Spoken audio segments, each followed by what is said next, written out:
78 Sports TV here. Salute to the mighty LDBC. Smash the like button, hit the subscribe, turn on your notification bell so you'll be notified when I drop a new video. And if you're digging the video, please share the video. All right. So I was checking out this video where some cat was breaking down. I apologize, I can't remember his name, his channel name, but he was showing clips of I think it was called The Basketball Show, if I'm not mistaken. I think that's the channel name.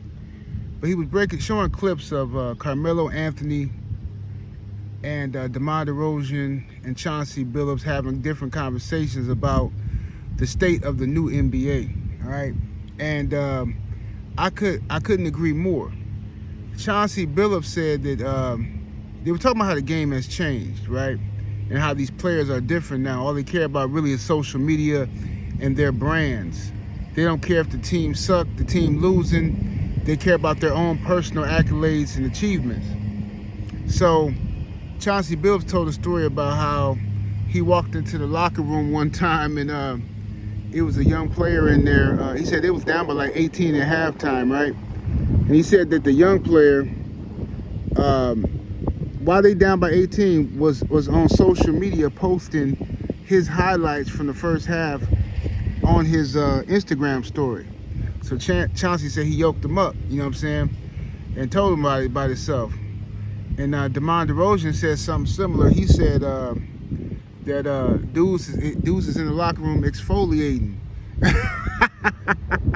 He said Deuce is in the locker room putting on doing facials. They worried about what how their clothes look and stuff like that. They worried about all this type of ridiculous stuff in their brands versus winning the games and stuff like that. They care more about individual accolades and the brand and their own personal brand. And I noticed that too. That's a consequence of the rise of social media, in my opinion.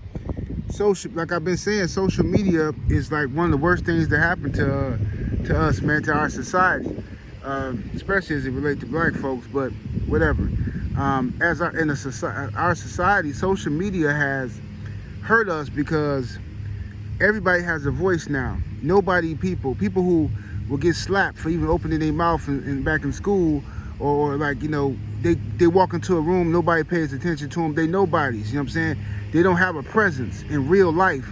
But on the internet, you can be anybody you want to be. You can practice looking hard 100 times. You can come on here and threaten people's families. You can act like you can be whatever you want to be on the internet, because ain't nobody checking the files. You know what I'm saying? So like it's just, you know, everybody's a relationship guru, and they only had 2 girlfriends their whole life. Some dudes ain't never had no girlfriend. I know one dude got exposed some years ago. This dude sat down, man, whatever. I ain't even finna get into it, man. It's just cornball stuff, bro. What I'm saying is, like, there's no, like, everybody cares about what everybody else think now, okay? People are so judgmental now. Lizzo then lost all this weight because of people pressuring her, and now she lost weight and people still talking crazy about her, you know. And that's just what the internet is. That's why you can't live your life based off of other people. And I wish a lot more of these young players had active fathers in their life. And you know, that's, you know, and what I mean by active fathers, I mean a guy who's there and talking to his son about the ups and downs of life and peer pressure and fitting in with the crowd and all that kind of stuff, and how that stuff don't really matter. You know, you got to be the best you that you can be.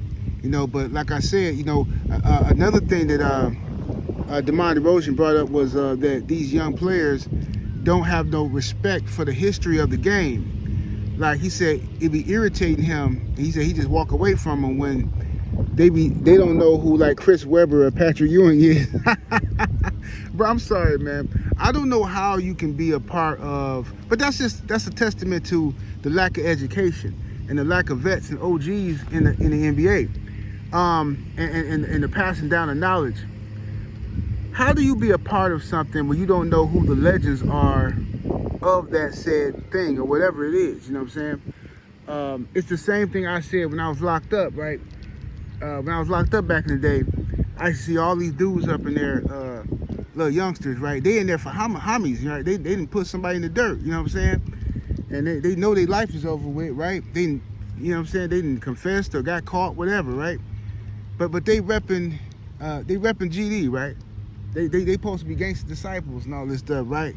And then old school, I ain't gonna say his name on here, I don't wanna, you know what I'm saying, whatever, but old school, one of the originals was locked up with us back when it was you know, BGD. And he got to talking to the young homies at the table, and they didn't know what they didn't know who he was or what he was talking about. They didn't know who Larry Hoover was. I'm sorry, I'm like, hold on, bro. Hold on. Okay. How can you be repping GD and you don't know, you never heard or you don't know who Larry Hoover is? Right? How is that possible? Right? Then it's that's like somebody saying they're a Crip and don't know who Raymond Washington is or Tukey. You know what I'm saying? You ain't never heard of them, but you running around here putting people in the dirt off a flag you don't know the history of. You know what I'm saying? And that's from a street perspective, but from anything else, it's like, how do you get involved with the NBA in a league and don't have any respect for all you know is Michael Jordan I know Jordan. Yeah, I know Jordan. Yeah, Jordan was the only one with skills back in them days. Like, do you know who Jordan went up against? Not really. I mean, I know he had like Scottie Pippen on his team. He had Rodman. I know that. I know they was like they was smoking everybody, man. Like, you know, and Jordan was pretty much playing against like these little these white guys who couldn't really play basketball, man. You know what I'm saying? And this and that. And, you know, then when you start naming the people, the legends that Jordan played against, you know, man, Charles Barkley was only 6'4", man. And Charles Barkley wasn't that good, man. He's 6'4", bro. Man, come on, dog. Man, Charles Barkley 6'4". Like, bro, do you know what numbers Charles Barkley was doing at 6'4"? Do you know how good you gotta be at 6'4" to be down there snatching rebounds from everybody? And then putting up buckets? Like, it just, whatever, bro. It's a lack of understanding, a lack of knowledge, a lack of the appreciation for history of basketball. You know, and I ain't saying you got to be a wizard.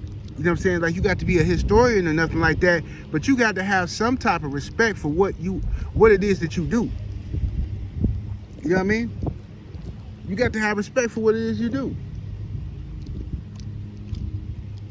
Like, you know what I'm saying? Like, I was telling people always trying to tell me how, oh, LeBron better than Jordan, LeBron better than Jordan. Okay, cool, that's your opinion, but when we get to talking about the impact and how I know you're lying, you can't be having an argument with me about LeBron being better than Jordan and you wearing Jordan 6s. You got Jordan 6s on, you got a Jordan hat on, but LeBron better than Jordan. How many pairs of LeBron you got?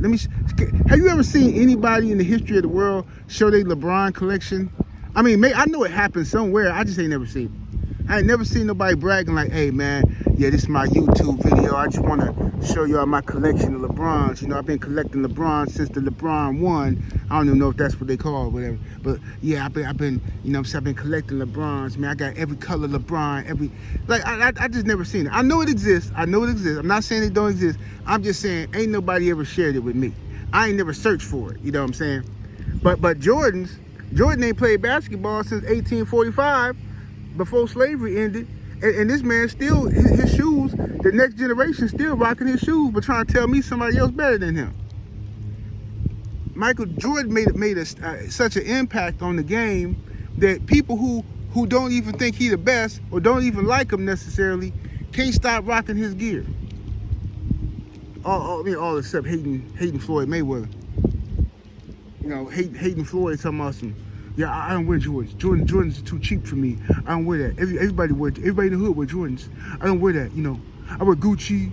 I wear all the stuff the white people make, man. Yeah. I represent the white people, you know. Like I said before, I represent white people, you know. But anyway, man, I don't want to make this video too long. I just want to come on here and say my piece about that. It was shout out to Carmelo Anthony, Chauncey Billups, and DeMar DeRozan. I'm glad somebody's speaking up on these players at halftime, worrying about their own personal stats, worrying about how they look, getting their skin treatments and stuff like that, coming into every game like they going to some Paris fashion show, and then they come out there and lay an egg in the game. That's what's wrong with Paul George. Paul George got the nerve to have a sucky team, ain't did nothing, always hurt, but you got the nerve to have a podcast sitting around talking about basketball. Go play basketball, bro. You get paid over $200 million to play basketball, but you're not playing. You sitting around talking about other people playing basketball. Like, this is ridiculous, bro. But, you know, whatever, man. I ain't gonna say these players make too much money, but they making too much money. 78 Sports TV, salute to the mighty LDBC. Smash that like button, share the video. I'm out of here though, deuces.